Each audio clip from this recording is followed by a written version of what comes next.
Hello, everyone. We're here to celebrate and honor Epiphany on January 6th, which marks the arrival of the three kings to Bethlehem to bring their gifts of gold, frankincense, and myrrh to the child Jesus. If you were a Russian child, you would not watch to see Santa Claus coming down the chimney, but you would stand by the windows to catch a peep at poor Babushka as she hurries by. Who is Babushka? Is she Santa Claus's wife? No, indeed, she is only a poor, little, crooked, wrinkled old woman who comes at Christmas time into everybody's house, who peeps into every crib, turns back every blanket, drops a tear on the baby's white pillow, and goes away, very sorrowful. And not only at Christmas time, but all through the cold winter, when the wind blows loud and whistles and howls and dies away like a sigh, the Russian children hear the rustling step of the babushka. She is always in a hurry. One hears her running fast along the crowded streets and over the quiet country fields. She seems to be out of breath and tired, yet she hurries on. Whom is she trying to overtake? She scarcely looks at the little children as they press their rosy faces against the window pane and whisper to each other, "Is the babushka looking for us?" No, she will not stop. Only on Christmas Eve will she come upstairs into the nursery and give each little one a present. Now, you must not think she leaves gifts such as Santa Claus brings for you. She does not bring bicycles or dolls. She does not come in a little sleigh drawn by reindeer, but hobbling along on foot, she leans on a crutch. She has her old apron filled with candy and cheap toys, and children love her dearly. They watch to see her come, and when one hears a rustling, he or she cries, "Lo, the babushka!" Then all the others look. But one must turn one's head very quickly or she vanishes. I never saw her myself.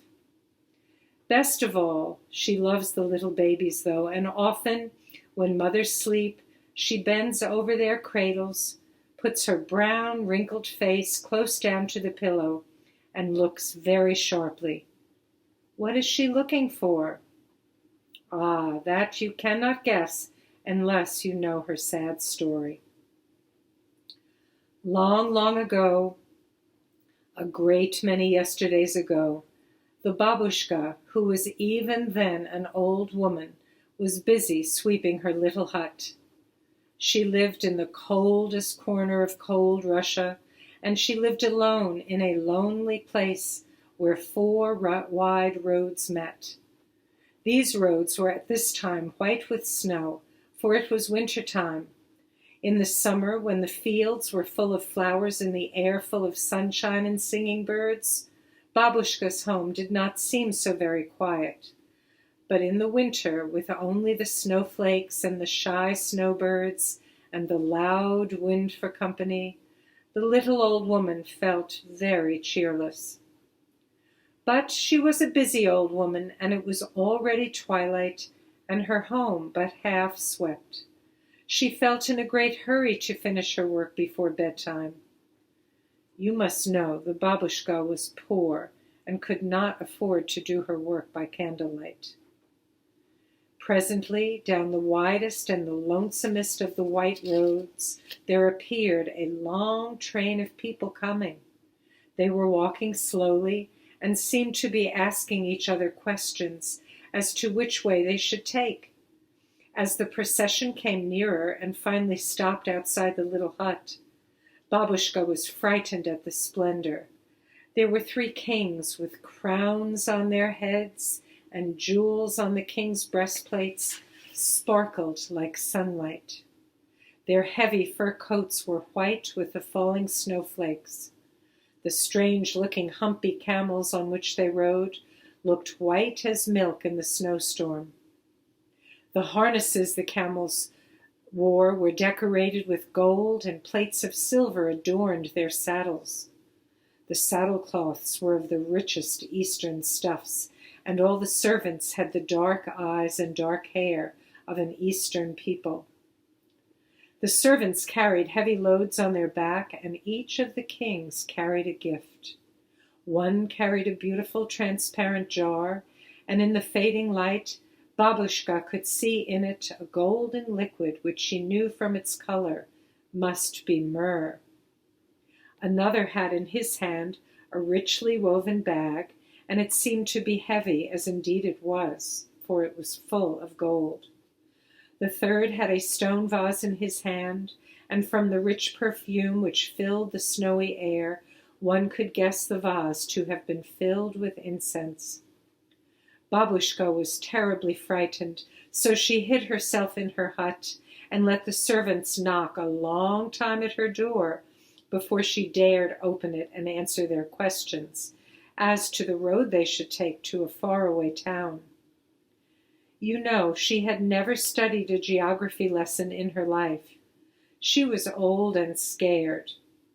She knew the way across the fields to the nearest village, but she knew nothing else of the wide world full of cities. The servants scolded, but the three kings spoke kindly to her and asked her to accompany them on their journey, that she might show them the way as far as she knew it. They told her, in words so simple that she could not fail to understand, that they had seen a star in the sky and were following it to a little town where a young child lay. The snow was in the sky now, and the star was lost out of sight. "Who is the child?" asked the old woman. "He is a king, and we go to worship him," they answered. "These presents of gold, frankincense, and myrrh are for him. When we find him, we will take the crowns off our head and lay them at his feet. Come with us, Babushka." Children, what do you suppose? Shouldn't you have thought the poor little woman would have been glad to leave her desolate home on the plains to accompany these kings on their journey? But the foolish woman shook her head. No, the night was dark and cheerless, and her little home was warm and cozy. She looked up in the sky, and the star was nowhere to be seen. Besides, she wanted to put her hut in order. Perhaps she would be ready to go tomorrow. But the three kings could not wait, so when tomorrow's sun rose, they were far ahead on their journey. It seemed like a dream to poor Babushka, for even the tracks of the camels' feet were covered by the deep white snow. Everything was the same as usual, and to make sure that the night's visitors had not been a fancy, she found her old broom hanging on a peg behind the door where she had put it when the servants knocked. Now that the sun was shining and she remembered the glitter of the gold and the smell of the sweet gums and myrrh, she wished she had gone with the travelers. Oh, how she wished she had gone. And she thought a great deal about the little baby the three kings had gone to worship. She had no children of her own. Nobody loved her. Ah, if she had only gone. The more she brooded on the thought, the more miserable she grew, till the very sight of her home became hateful to her. It is a dreadful thing to realize that one has lost a chance of happiness.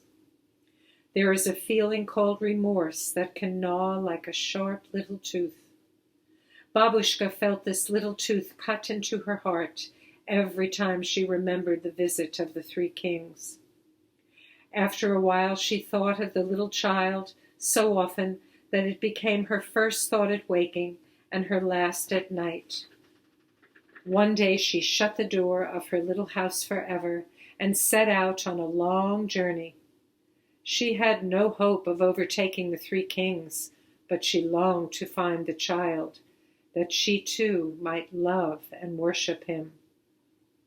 She asked everyone she met, and some people thought her crazy, but others gave her kind answers. Have you perhaps guessed that the young child whom the three kings sought was the baby Jesus himself? People told Babushka how he was born in a manger and many other things which you children have learned long ago. These answers puzzled the old woman mightily. She had but one idea in her ignorant head. The three kings had gone to seek a baby. She would, if not too late, seek him too.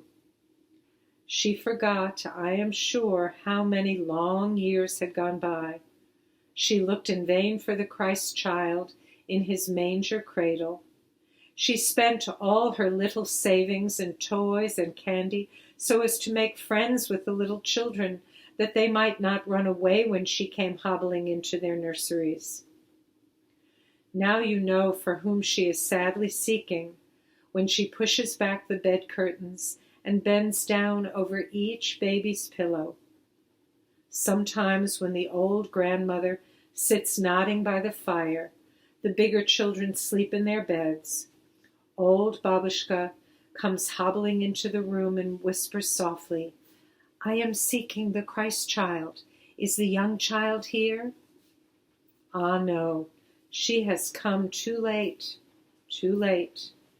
But the little children know her and they love her. 2,000 years ago, she lost the chance of finding him. Crooked, wrinkled, old, sick and sorry, she yet lives on, looking into each baby's face, always disappointed, always seeking. Will she find him at last?